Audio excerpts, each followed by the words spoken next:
Hola, somos David Hernández y Sara Costa. Esta presentación es de la asignatura Circuitos y Sistemas Digitales y les haremos una pequeña explicación sobre el ejercicio 2 que se basa en el diseño de sistemas secuenciales con arquitecturas de máquinas de estados finitos. Primeramente haremos un índice para ver cómo está estructurado nuestro trabajo, el cual consta de 6 apartados bien diferenciados. El primero es un contador BCD, el segundo un contador Johnson, tercero un contador de módulo 31, seguidamente un divisor de frecuencia, un debouncing counter y para acabar una pequeña funcionalidad de la lámpara implementada en los siguientes ejercicios.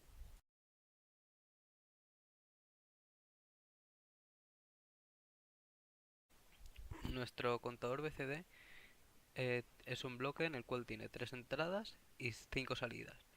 Las entradas son Clear Direct, que nos permite hacer un reset del bloque y volver al estado inicial. El contador Enable, que es el que permitirá que vayamos al estado siguiente. Y el clock, que es el reloj, el cual cada flanco de subida, si el contador está habilitado, pasaremos al siguiente estado. Como salidas, tenemos 5 bits, los cuales serán 4 de Q, que es el numerito en el que estamos en ese momento, y TC10, que es el contador que solo se pondrá uno cada 10 estados. Nuestro VHD se basa en 3 bloques. El primer bloque es el Clear Direct. Si está 1, entonces estaremos en reset. Si está 0, entonces miraremos si tenemos un cambio en el reloj y está activo.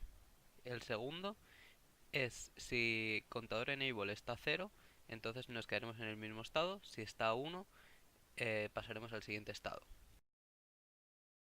Y el tercer bloque será si estamos en estado 9 y contador enable está 1, entonces a TC10 le daremos el valor 1 y luego, para acabar, le daremos a cada estado un valor de Q, desde 0 hasta 9 en binario.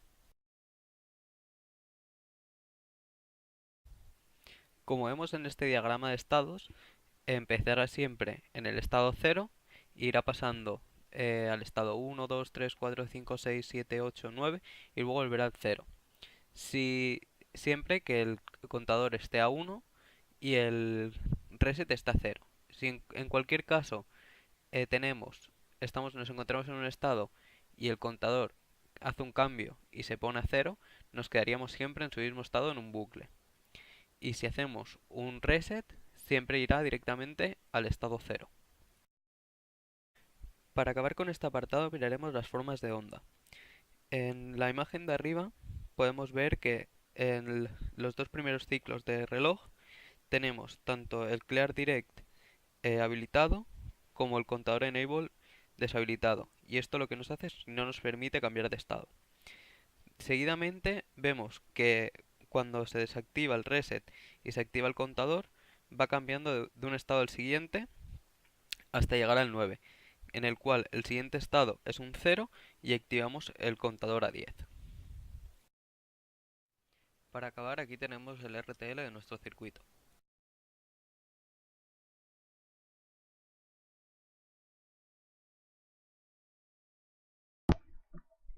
El Johnson Counter es un contador cíclico que se implementa con registros de desplazamientos. En la tabla de secuencias podemos observar su comportamiento. Inicialmente empieza en el 0 y entran y salen unos hasta que volvemos al 0. Como hemos visto, el elemento básico del Johnson Counter es un flip-flop tipo D. El flip-flop tipo D es un elemento de memoria que puede almacenar información en forma de ceros y unos. Tiene una entrada y una salida y un reloj que se dispara por flanco ascendente.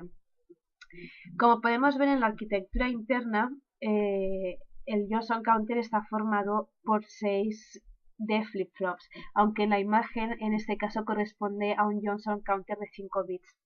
Como se observa, las salidas del último biestable se conectan invertidas a la entrada del primero e inicialmente se ponen todos los estados a valor de 0.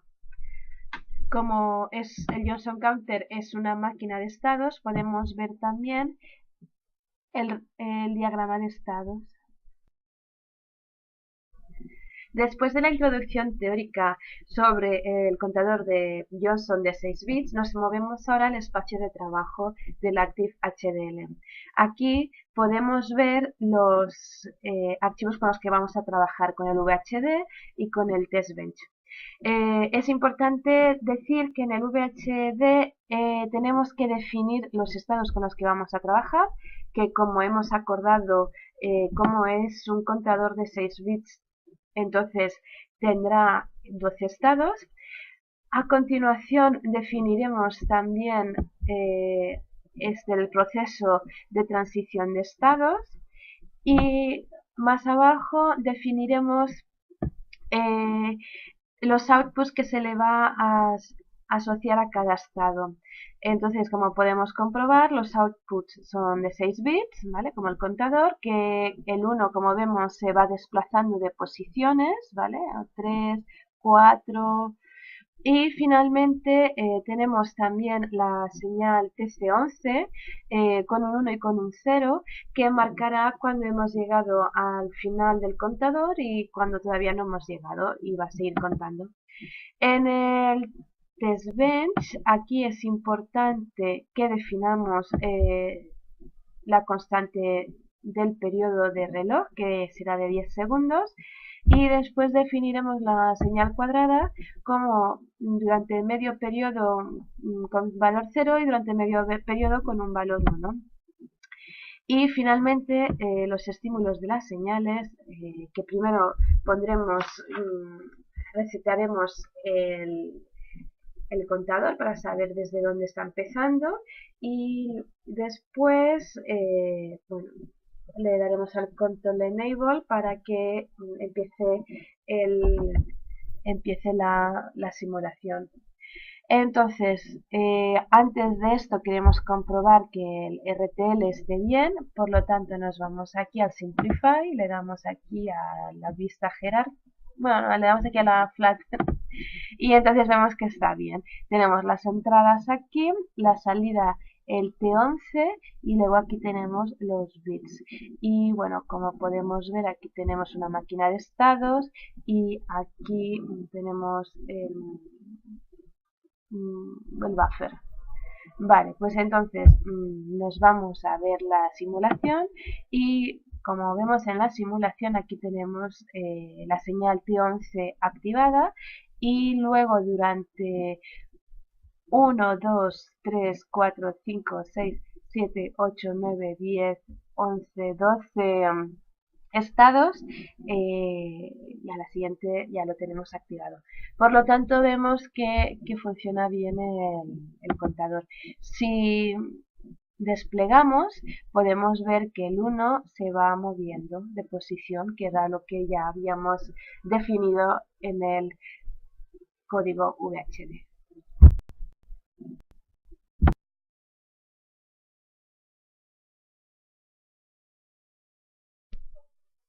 El chip 74HC4017 es una modificación y ampliación del contador de Johnson de 6 bits. Es una modificación porque en ese caso estamos trabajando con un chip de 5 bits, por lo tanto tendremos que modificar el código VHD anterior y ponerle 5 bits en lugar de 6, por lo tanto tendremos que cambiar los estados, pasar de 12 a 10. Y luego es una modificación porque, o bueno, es una ampliación porque además le estamos añadiendo un circuito lógico porque a diferencia del caso anterior, en este caso las salidas son en decimal. Esto quiere decir que cada salida se enciende el bit correspondiente en decimal, o sea, si es la Q0 se encenderá el 0, la Q1 la 1, la 2 la 3, la 4 y así sucesivamente. Por lo tanto, comparación al caso anterior, no necesitaríamos un decodificador después para saber qué salida es la que se nos está encendiendo. Entonces, bueno, podemos ver en la arquitectura, arquitectura interna como tenemos estos dos bloques y las 10 salidas. Bueno, pues si nos fijamos, estamos usando como base el archivo VHD del contador de Johnson en la parte superior, y en la parte inferior tenemos las diferentes conexiones lógicas, ¿vale? Que las tendremos que especificar en el VHD.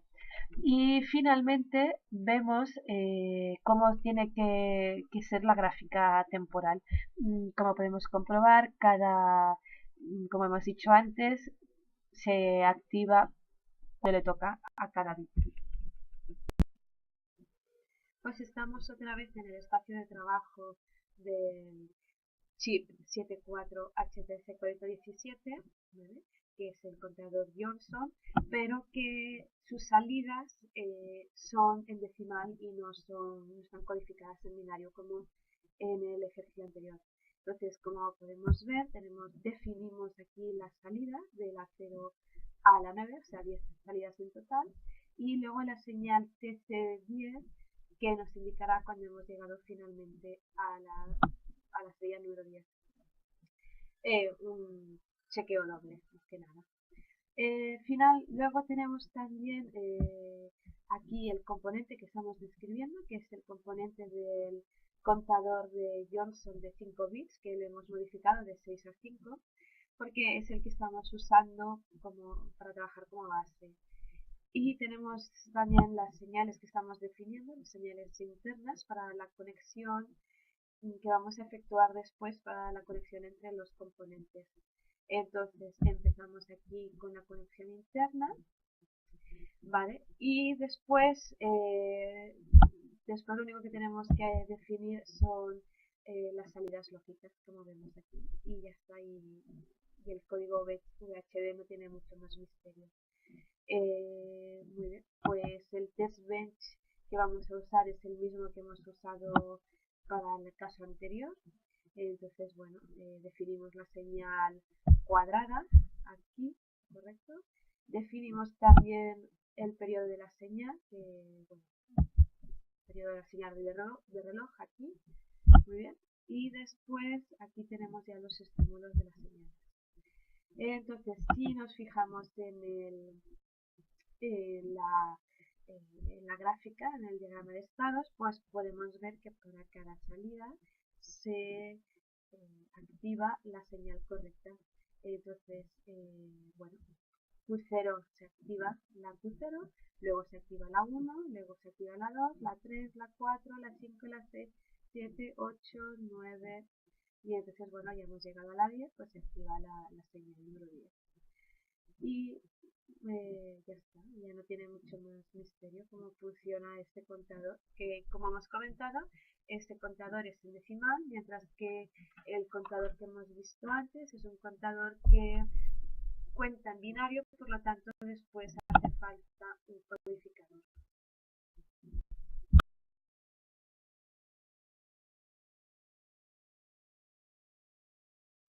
En este caso nuestra entidad aproximadamente será la misma que en el contador BCD. La única diferencia es que en vez de contar hasta 10 contaremos hasta 32 y en vez de tener 4 bits tendremos 5, ya que necesitamos contar hasta 31. Nuestro VHD también será muy parecido. La única diferencia será que en vez de tener el max count en el 9 lo tendremos en el 31, pero el resto del VHD será exactamente igual. En este caso hemos hecho una pequeña evaluación para no tener que darle valor a Q. Entonces, en el segundo bloque solamente tenemos que poner que si está el contador enable, el estado futuro será el presente más 1. Si no, será un reset. Y el valor de TC32 será la suma de, de todo lo que tenemos. Aquí estamos completamente igual que en el primer apartado, ya que él lo único que hace es ir contando mientras esté el contador enable. Cada clock de reloj pasa al siguiente estado, empezando por el 0 y acabando en el 31. Este waveform sí que es un tanto más interesante, ya que no solamente tiene números, sino pasa hasta el 1F, que es 31, en hexadecimal, que entonces es cuando se activa el TC32. El resto es completamente igual. Si el contador está enable, sigue contando. Si el clear direct está activo, se vuelve al estado inicial. Y si no, va contando de un estado al siguiente. Para acabar, aquí tenemos el RTL de nuestro circuito.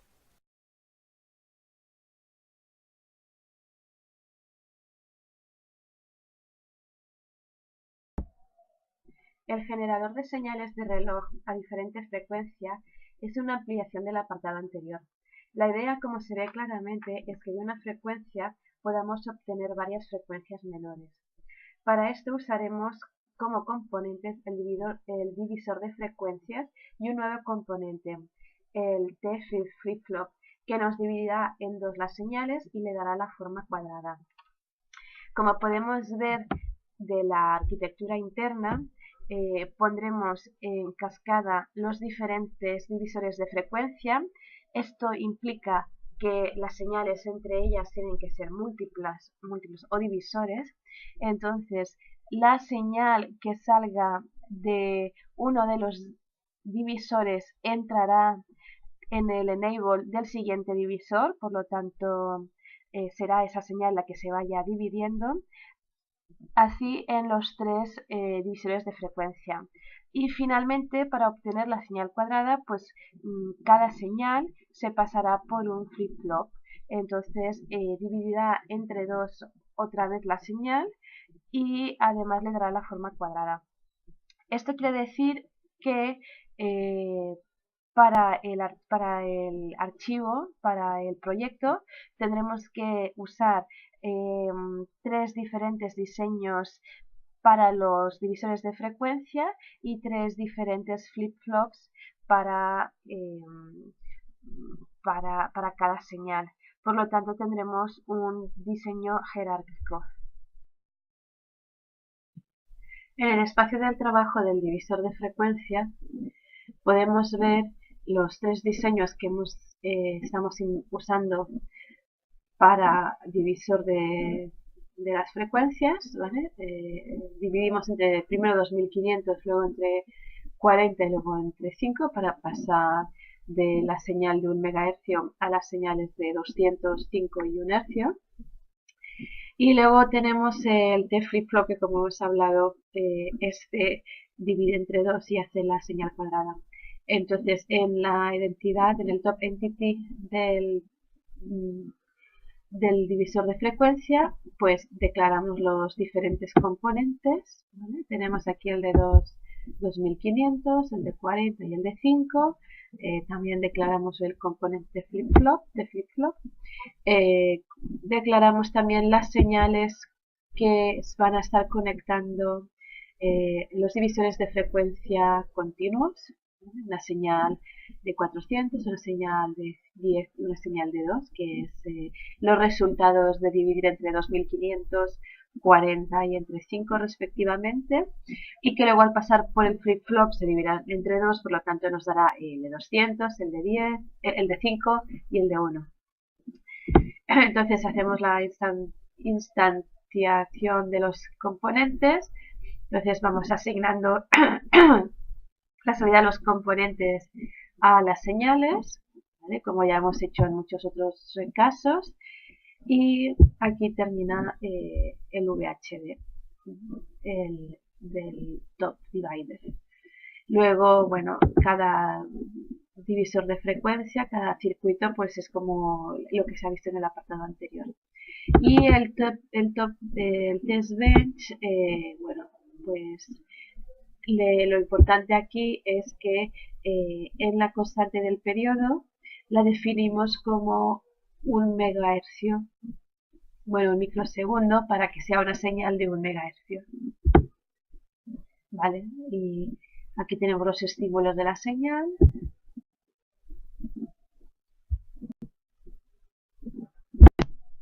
Para ver cómo se ha efectuado la diferente división de frecuencia para las diferentes salidas, ponemos las 4 señales aquí al mismo tiempo. Entonces, la primera señal la primera gráfica nos indica cómo es el periodo de 1 megahercio, ¿vale? Vemos que es bastante largo. En el siguiente ya hemos dividido a 200 tercios la señal. Entonces, en la parte de arriba vemos que está todo gris porque tiene que ser muy pequeño estos periodos para que podamos observar la división. Para el siguiente caso estamos divididos entre 40, entonces tenemos una frecuencia de un hercio, y en este caso pues vemos que dentro de un periodo de señal entran muchos más periodos de la nueva señal, y en el otro caso tenemos la frecuencia de 2 hercios. Entonces, en un periodo, en este caso, vemos que entran 6 periodos, mientras que en el de un hercio entran 12 periodos. Entonces, bueno, así se puede ver la diferencia entre unos y otros.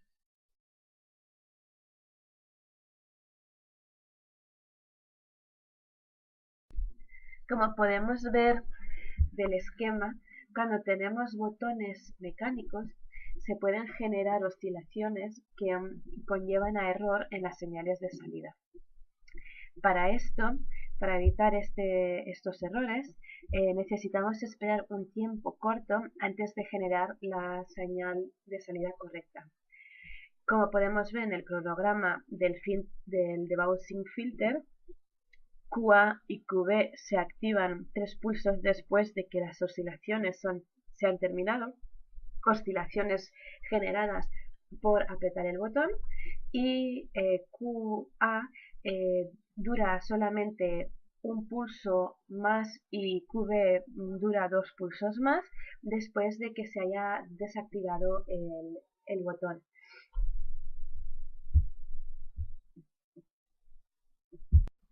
Lo que nos interesa del debouncing filter especialmente no es tanto el VHD, porque ya nos lo han hecho, sino en el test bench generar o simular ruido creando frecuencias muy rápidas en comparación con la frecuencia del reloj. Entonces, como podemos ver, habíamos definido el reloj con 10 milisegundos, y entonces habíamos visto ya también en los ejercicios anteriores que la mitad del periodo era para un 0 y la otra mitad para el 1. Entonces, en este caso, para simular el ruido, lo que hacemos es en las señales de estímulo, en los estímulos, el periodo del reloj lo dividimos entre 100. Y entonces esto hace, y lo repetimos muchas veces. Y bueno, con esto generamos el ruido. Y lo podemos ver aquí en la gráfica, ¿vale? Entonces tenemos aquí esta zona gris que representan las distorsiones, ¿vale? Las oscilaciones, y podemos comprobar cómo la señal QA está a 3 pulsos de la finalización de la oscilación. Contamos 1, 2, 3, ¿vale? ¿Correcto? Y dura un pulso, como habíamos visto, y la señal QB es un pulso, o sea, empieza un periodo después y dura hasta 2 pulsos después de que se haya terminado las oscilaciones. Lo podemos ver 1 y 2. Por lo tanto, todo cuadra.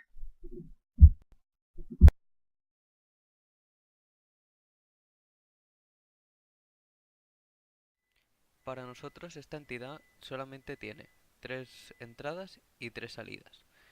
Las entradas serían push button, clear direct y clock, y las salidas serían Z, que son 3 bits.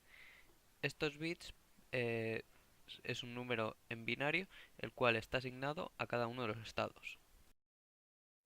En este VHD lo único que le estamos haciendo importante es decirle cuándo tiene que hacer el cambio de estado, que en los números pares, como 2, 4, 6, 8, los cambios los tiene que hacer cuando el push button esté a 1, pero por el contrario en los impares el cambio lo hará cuando el push button esté en 0. En esta parte del VHD observamos que Z tiene el mismo valor tanto para 0 como para 1, tanto como para 2 como para 3. Entonces vemos que cada dos estados es un mismo valor de Z. El diagrama de estado de la izquierda es el que nos ha creado el programa, pero no se observan bien cuándo se hace el cambio, por lo tanto hemos hecho uno a papel. Si observamos el que está hecho a papel, podemos ver que para pasar del estado 0 al estado 1 necesitamos un push button en 1, pero sin embargo para pasar del 1 al 2 un push button 0, y si estamos en el estado 1 y tenemos push button en 1, nos quedamos en el mismo estado indefinidamente. Para acabar observaremos la forma de onda de nuestro circuito. En nuestro circuito observamos que cada vez que hay un ciclo completo de push button, tanto un 0 como un 1, Z se incrementa a 1, que es lo mismo que incrementar dos estados. También podemos ver en la figura de abajo si el Clear Direct se activa, te ponemos el Z a 0 y volvemos al estado inicial.